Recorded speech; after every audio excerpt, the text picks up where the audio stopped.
You've been a bad girl. You've been a bad little girl and you're getting a vigorous spanking.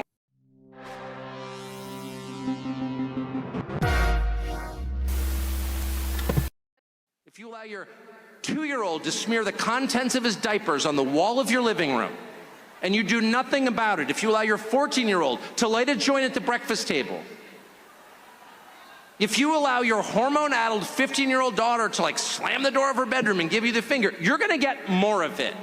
And those kids are gonna wind up in rehab.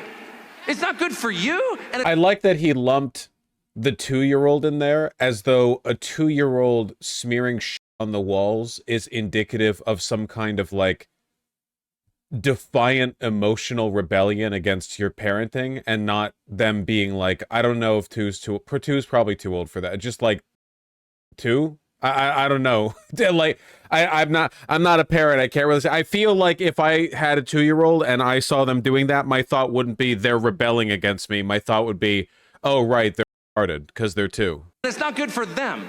No. There has to be a point at which dad comes home. I talk a lot about the psychosexual here, where fascist politics is mostly about sexual insecurity, but there's also a deep element of submissive paternalism to it, where the fascist craves an authoritarian leader to tell them what to do and how to live their lives, you know? It's one of the reasons I hate bottoms, and it's not a bit, I'm not joking. I think that there's a deeply reactionary tendency to like seeking instruction in life, you know? Not always, but you know, it's definitely a component. Like, this is really weird, yeah, right? That's right. Dad comes home. This is like really, really, really weird, I feel. Like, daddy's home to discipline you. Okay. Oh, it gets weirder. Well, shut the fuck up. We're watching the video. You being the guy in the friend group, like every 8 seconds while watching the MV, you're showing your friend, oh, hold on, the good part's right up next. Shut up, I'm listening. And he's pissed. Dad is pissed. He's not vengeful. He loves his children. Disobedient as they may be, he loves them. Because they're his children, they live in his house. But he's very disappointed in their behavior. And he's gonna have to let them know. It's deeply, and I think it's like, it harkens to maybe the strongest base of Trump voters that you have, which is shitty parents. Parents who think their children are property, parents who view everything in the context of like their ownership over their child's lives. Parenting is a deeply fascist institution. I say sarcastically. No, I'm kidding. I'm not being sarcastic. Parenting as it's expressed and supported in America today, a lot of countries, not just America, but this like understanding of parenting where you are the authoritarian patriarch whose job it is to control and manage your child's lives, and they are beholden to you. Like this, it's a deeply authoritarian way of understanding the relationship between parent and child. It's not historically the way things have worked. Like the dynamic we have right now is very much like, what's that saying? The family unit is the smallest microcosm of the state. He's gonna have to get to your room right now and think about what you did. And when dad gets home, you know what he says? Exactly, Annie. You've been a bad girl. You've been a bad little girl and you're getting a vigorous spanking. You can just say this shit, man. Like, you can just say this shit. Pedocon theory is a theory the same way that gravity is a theory, etc., etc.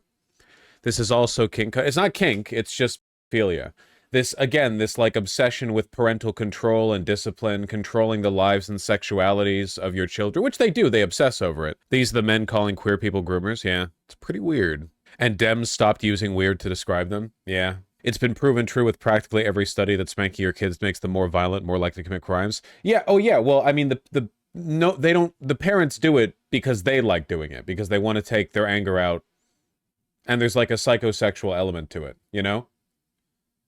Like, I'm really sorry to pull it back to this, but there's a reason why, like, daddy spanking his girl is like a almost ubiquitous and equally kink-coded and parental authority-coded concept. It's deeply psychosexual.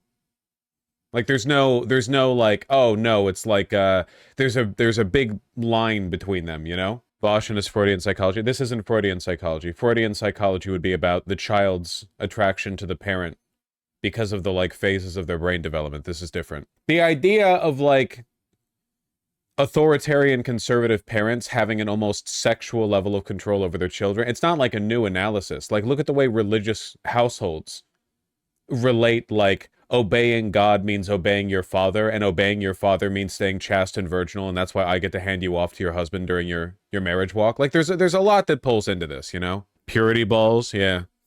Right now.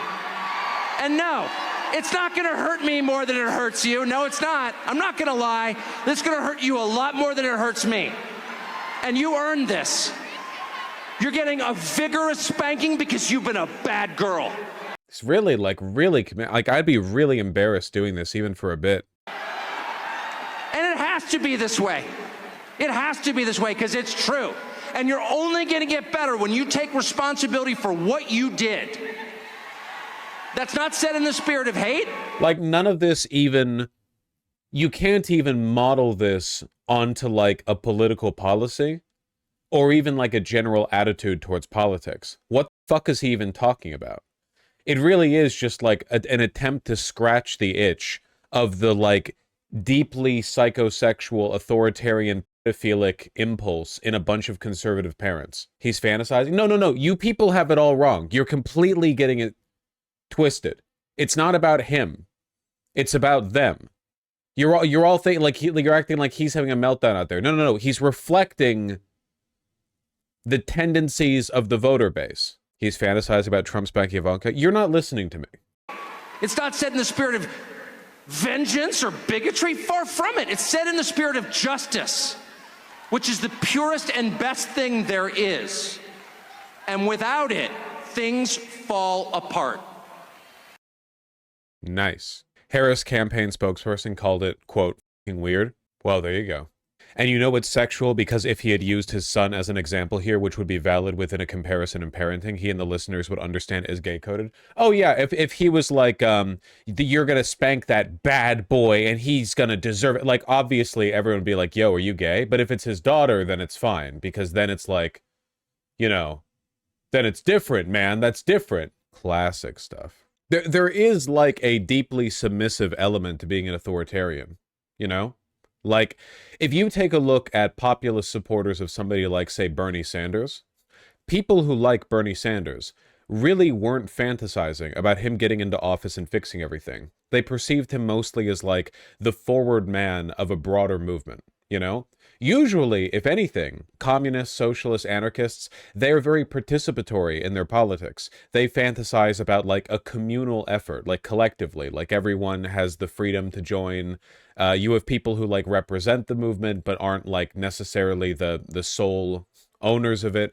The authoritarian, of course, does not see things this way, which is odd. Well, it's not really odd, I guess, but, like, I think it's telling because, obviously, any project for political power is a group effort, right? There's no such thing as a leader on their own. No one is powerful innately. It's not anime. There aren't, like, power levels here.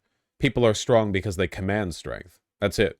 So anyone, Bernie Sanders, Donald Trump, Stalin, Hitler, anyone, they're only powerful because they're allowed to be, or because they're given power.